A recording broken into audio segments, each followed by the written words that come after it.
Imagine Doing is going currently into our second class. So our first class we had 26 students, and the students worked on everything from culinary arts to music production and theater arts. And we did some math and chemistry programs as well. This season of Imagine Doing, and we call them seasons, the classes, we're doing California pimped out bikes, kind of like a pimp my car type thing. We're doing another makeup type tutorial class, and we're also doing a makeup chemistry class, which will teach students who are watching how to make their own makeup. Using herbs, using flowers, using different chemicals, like whether it's Vaseline or whether it's hydrogen peroxide, and really just the science behind the makeup and what goes into making moisturizer, as well as the how do you care for yourself part of makeup. So we're really excited about that. Then we're also doing 2 culinary arts shows. One of them is a show about the making healthy choices for kids, and it's more of a youth show, which my hosts, which are 16-year-old girls, are going to be teaching the youth at home how you can make healthy options with whatever you have. It really just goes through fast food restaurants, through the low income side of, I guess, shopping, and teaching the kids at home how you can make these choices or these options you have healthier.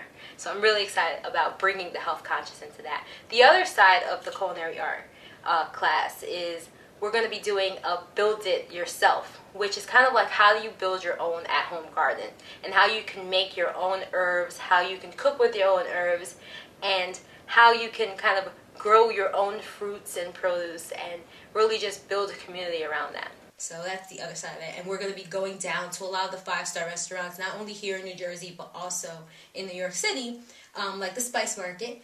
And we're going to be kind of talking to the chefs and discussing what they do with different herbs and spices, and how incorporating different herbs and spices into your meals could make something you never even expected. The kids are also doing a Rap City type show. We have a lot of kids who are interested in being rappers. So what we decided to do is teach the kids how to do musical engineering. And so the kids are going to be making not only their own beats, but showing the viewers at home how you take a song from conception to production. Everything from how you actually lay down a beat, to how you synchronize the music, how you use auto-tune to change the artist's sound and kind of make it all sing together, all the way through to distribution and how you get it on the radio. So we're really excited about that as well. Oh, we're doing one more too. We're doing a medical show. We have a couple kids who are interested in going into the medical field. So Robert Wood Johnson Hospital has opened up their doors to us to allow the kids to shadow doctors. The kids are going to be shadowing doctors once a week, and they're going to be shadowing doctors in different fields. So they're going to start with pediatrics and go all the way up into neurosurgery, which is pretty awesome. What I want the kids of Imagine Doing to get out of this program is ownership. I want kids to be able to own their education. If you own your education and it belongs to you, then you don't make excuses for it.